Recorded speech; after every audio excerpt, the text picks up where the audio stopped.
Despite Kingdom Hearts 3 being mere months away, Tetsuya Nomura has so far chosen to be rather tight-lipped about how Final Fantasy characters will appear in what's set to be a showcase spectacle for the franchise. Being ever the optimist, we're pretty confident that they will be appearing in some shape or form, but we also can't deny that there's been a clear trend in this regard as the franchise developed out beyond Kingdom Hearts 2. This has seen the number of Final Fantasy characters featured in the series diminish significantly, but that's not to say that we won't get to see 1 or 2 new Final Fantasy cameos with this latest installment. To date, if we're excluding Moogles, there have been 20 different named Final Fantasy characters who have appeared within the Kingdom Hearts franchise. 9 were introduced in the original Kingdom Hearts, 10 were introduced with its sequel Kingdom Hearts 2, and only one, Zack Fair, has ever been introduced in a spin-off title. It means that if history has told us anything, it's that the main numbered titles within the Kingdom Hearts franchise are where Nomura has been more likely to introduce new Final Fantasy characters into the mix. And even though he's been attempting to downplay the significance that the Final Fantasy characters may play within this latest outing, as well the wider cast is getting rather bloated and probably doesn't need anyone else bloating it out further, there are still characters we personally would love to see make the transition over, as they would be perfect allies for Sora, Donald, Goofy, and everyone else. And no other Final Fantasy character epitomizes this more than Laguna Loire from Final Fantasy VIII, who was actually meant to be in Kingdom Hearts Birth by Sleep as the head of the Mirage Arena, but was cut after they made the decision to include him as a new character in Dissidia Duodecim. On face value, this might seem like an odd choice, and to date we've actually had quite a few additions from Final Fantasy VIII within the Kingdom Hearts universe, with Selphie on Destiny Islands, Squall appearing under the guise of Leon, and Cypher appearing alongside his posse Fujin and Raijin in the simulated Twilight Town. But the addition of Laguna would help bring in some of the humor and charm the Final Fantasy series is known for. To further explain how this might work and why Laguna would be a perfect fit, let's first start with Leon. Although it's never explicitly said in the narrative of Final Fantasy VIII, it's heavily implied that, spoilers, Laguna is Squall's father, and this helped to add an extra layer of depth to his character as there was a connection to the previous generation. How does this factor into Kingdom Hearts? Well, we know that when Radiant Garden finally fell to the Heartless, Leon was only 16 years old, and it was his inability to defend his home that convinced him to change his name from Squall to Leon. With that in mind, it's safe to assume that there was an older generation who were attempting to defend Radiant Garden, and that characters like Merlin and Cid were also from there. They are likely to have been a part of its defense, and this is where Laguna could naturally fit in, as an older defender of Radiant Garden. Aside from that, there's also Laguna's personality. In Final Fantasy VIII, he is described as being an energetic man with a big heart, and he's considered to be cheerful, generous, and kind-hearted, often acting courageous when friends are in trouble. Sounds like the perfect fit, right? They could even just throw in Ward and Kyros too, just as they did with the Gullwings in Kingdom Hearts 2. Another character who's much more likely to appear is Lightning from Final Fantasy XIII, and her appearance is something that's been speculated for a while now. This rumor was originally stoked after a fan who, rather aptly called themselves Fabula on DeviantArt, managed to fool fans with his very convincing Lightning design on April Fool's Day back in 2012.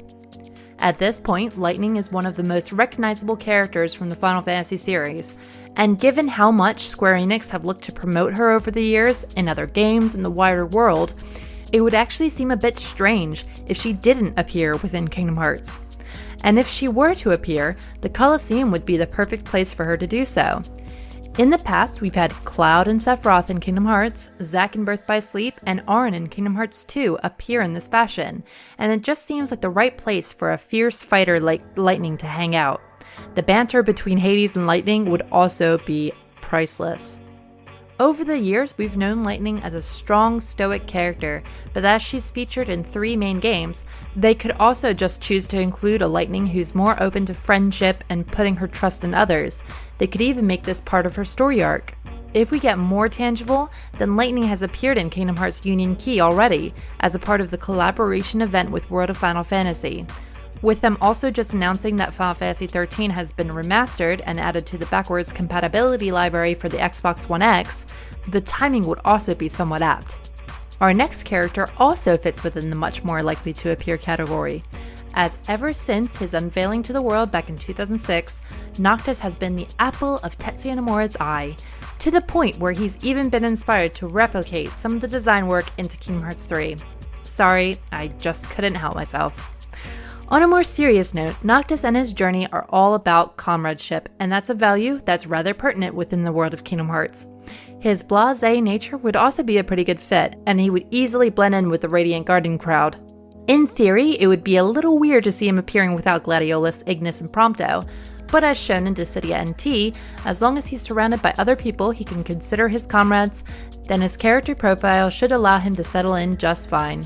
It would also be cool to see how Noctis' Armiger would play out. I imagine he would be quite a tough boss to beat if added in.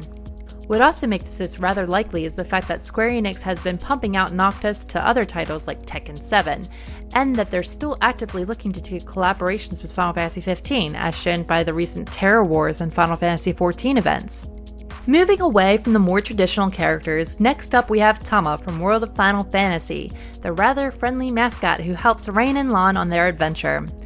It's difficult not to see the comparison between World of Final Fantasy and Kingdom Hearts, and on that basis alone, it would be pretty awesome to see a connection between the two worlds.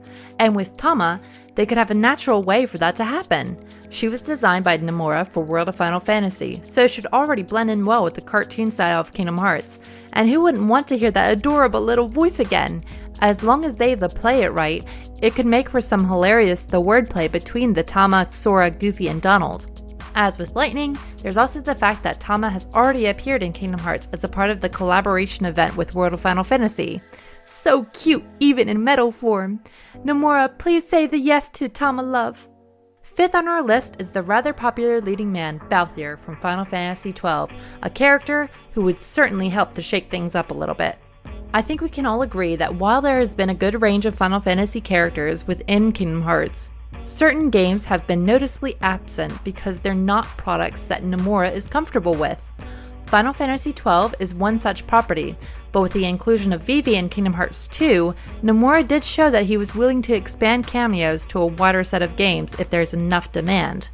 The only issue that they would need to address is that due to Vivi not being one of Nomura's own creations, his appearance felt a little shallow. Here's hoping that with Balthor, the shackles would come off a bit and they could have some fun. I mean, he just has such a great personality, and to go along with his sky pirate persona, perhaps he could be a gummy ship pirate of sorts, and could even have a connection with Sid. I could imagine Balthor going around and perhaps helping run the gummy ship garage with the chipmunks, which would also be rather comical to say the least. Our penultimate character is Shadow from Final Fantasy VI, who would be such a good fit for the Kingdom Hearts series, it hurts. Throughout the development of Final Fantasy VI, characters were given to different members of staff to flesh out and create backstories for.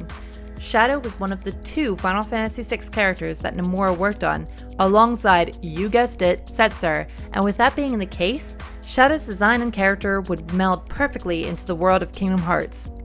Shadow is such an interesting and mysterious character.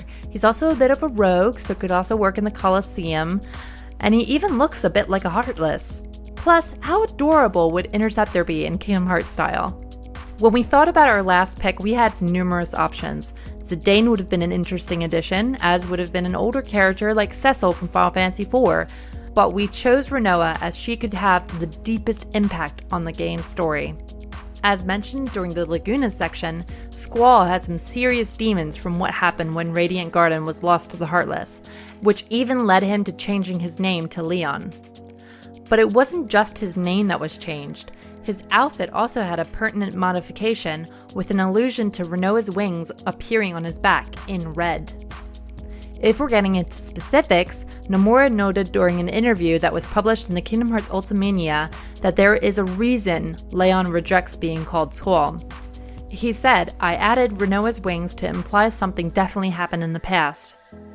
During the end of Kingdom Hearts 2, Leon is also seen reading a letter from an unknown someone, and as another potential allusion, a pair of Rinoa-shaped wings fly up from the page. The challenge around including Rinoa is that Nomura feels that her personality is hard to grasp.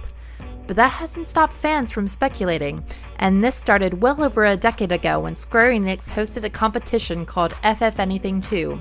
In conjunction with the release of Final Fantasy X-2, they challenged fans to design how characters would appear if they featured in a sequel, and the winning entry, which was created by an artist called Dion Rogers, was for if Rinoa appeared in Kingdom Hearts 2.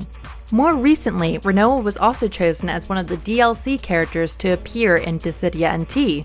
She was given 3 costumes for this appearance, and as some fans have astutely noticed, her second outfit has a very strong resemblance to the one that Hayner has been shown wearing in the Kingdom Hearts 3 trailers. So yeah, there were 7 new Final Fantasy characters that we'd love to see appear in Kingdom Hearts 3. Are you in agreement, or are there some other characters that you would love to see instead? As always, let us know in the comments below, and if you enjoyed this video, please hit that like button and subscribe to our channel. Also, if you'd like to join our growing community, then be sure to check out our Discord server. There's a link in the description below. Why not also consider supporting us on Patreon? You get the satisfaction of knowing that you're helping to support us in the creation of these videos, and we'll reward you by, amongst other things, putting your name at the end of the videos like these guys. Alright guys, this is Lauren signing out. I'll see you next time for some more Final Fantasy videos.